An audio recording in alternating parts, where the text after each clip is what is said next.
Bonjour les Dog Dancers, je suis contente de vous retrouver dans cette nouvelle vidéo. Aujourd'hui, on va parler de mots qui n'existaient pas pour moi il y a encore quelques semaines.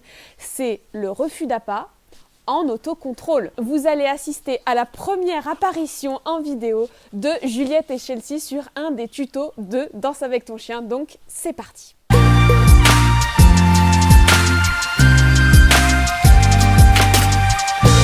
Voilà, donc aujourd'hui on va parler de refus d'appât, mais en autocontrôle. Alors qu'est-ce que ça veut dire? Le refus d'appât, c'est quand votre chien va se détourner en fait d'un aliment très appétant.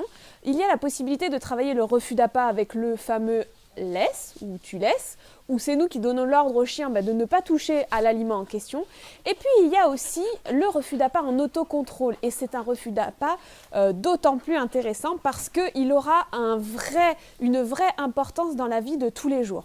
C'est-à-dire que le chien va comprendre par lui-même qu'il ne faut pas aller manger tout et n'importe quoi, notamment tout ce qu'il peut trouver dans la rue, dans la nature, qui peuvent être des aliments contaminés, des aliments toxiques, même si bien sûr parmi tous ces aliments il y en a aussi qui pourront lui faire que du bien. Mais le but, c'est que le chien comprenne qu'il n'est pas autorisé par lui-même à pouvoir aller prendre ces aliments pour les manger. Alors, comment se travaille ce refus d'appât en autocontrôle? Eh bien, nous allons vous proposer un exercice très simple en 5 étapes.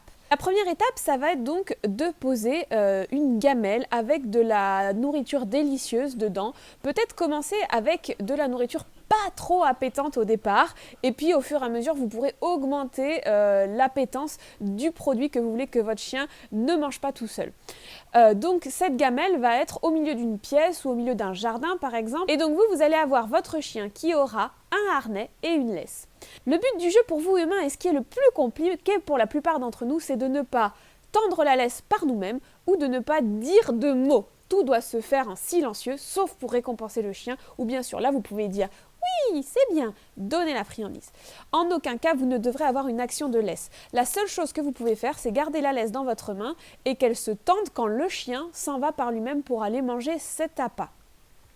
Donc, la première chose que vous allez faire, c'est en plaçant cet appât assez appétant, du coup au milieu de la pièce ou au milieu du jardin, eh bien, vous allez avoir votre chien en laisse et en harnais et vous allez récompenser tout ce qui est le détournement du chien de cet appât, qui peut être très loin, qui peut être à 5-6 mètres. Donc on commence toujours très facile. Le but du geste sera donc de récompenser à chaque fois que la laisse est détendue ou que le chien ne cherche pas à aller vers cet appât. Donc le chien peut bien sûr se retourner vers vous, vous regarder, juste arrêter d'essayer d'aller chercher l'appât. Donc tout ça, c'est des choses qu'il faut récompenser. Et comme tout bon comportement, il faut récompenser en mitraillette, c'est-à-dire que plus on va lui demander quelque chose de difficile et plus il va falloir renforcer très positivement avec un maximum de récompenses. Donc la première étape sera d'être assez loin de cette gamelle et de ne pas trop bouger et juste d'attendre que le chien détende la laisse. Si c'est quelque chose qu'il fait, vous pouvez dire oui et récompenser.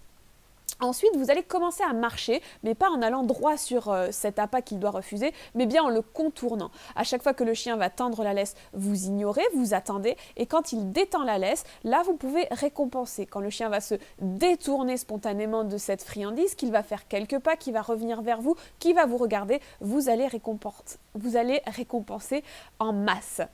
La troisième étape sera donc de tourner autour de cet appât et de la même manière d'ignorer à chaque fois que la laisse est tendue et de récompenser à chaque fois que le chien détendra la laisse, se détournera, vous regardera ou juste refusera, arrêtera de vouloir aller vers cet appât qu'il doit refuser. Enfin, vous allez pouvoir vous placer avec la laisse, bien sûr, à côté de l'appât et demander des postures à votre chien, voir quelques tricks dynamiques et bien sûr récompenser à bloc ce refus d'appât que le chien se fait lui-même en autocontrôle. Couché. Assis. Ok. Yes. Ça c'est bien. Oui. Assis. Tourne. Yes, ça c'est joli. L'étape suivante, ça sera donc de recommencer toutes les étapes qu'on vient de voir ici, mais sans la laisse.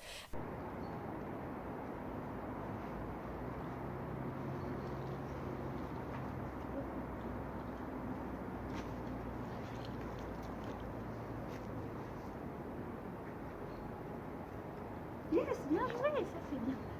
Ça c'est bien. Vas-y. Tada. Yes, bien joué. Get. Get.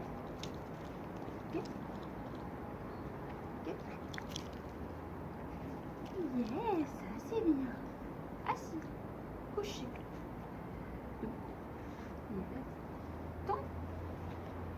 Bien joué, ça. Couché. Touche.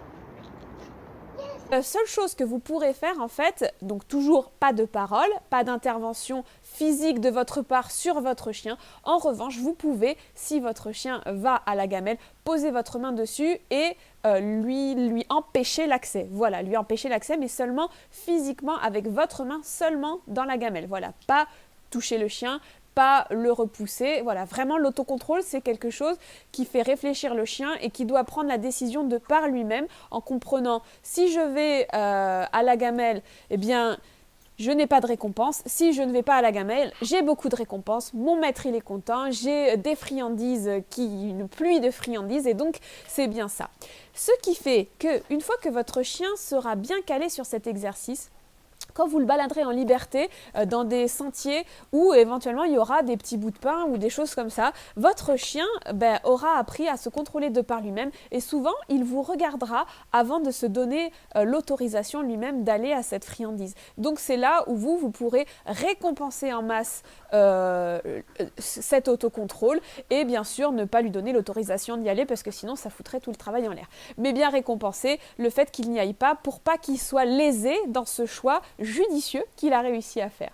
Voilà, j'espère que vous avez adoré tout comme moi l'intervention de Juliette dans cette vidéo. Elle est juste magnifique avec sa chienne Chelsea qui est encore toute jeune, et oui vraiment elle est toute jeune. Ça montre à quel point il n'y a pas d'âge pour commencer en fait à faire de l'éducation positive, des autocontrôles, à travailler le focus, enfin vraiment tout ce type de comportements qui sont essentiels en dog dancing. Donc j'espère vraiment que cette vidéo vous aura plu. N'hésitez pas à poser des questions sur le groupe Facebook Danse avec ton chien et à nous mettre des commentaires sous la vidéo. Un petit pouce si vous avez aimé et puis bien sûr vous pouvez liker, partager sur vos réseaux sociaux, ça sera vraiment pour nous quelque chose de très gratifiant. Voilà, n'hésitez pas à aller faire un tour sur le blog où il y a tout plein d'autres exercices d'éducation positive comme celui-ci. On vous fait des gros bisous et puis on vous dit à très vite pour la prochaine vidéo. Allez, salut les dog dancers!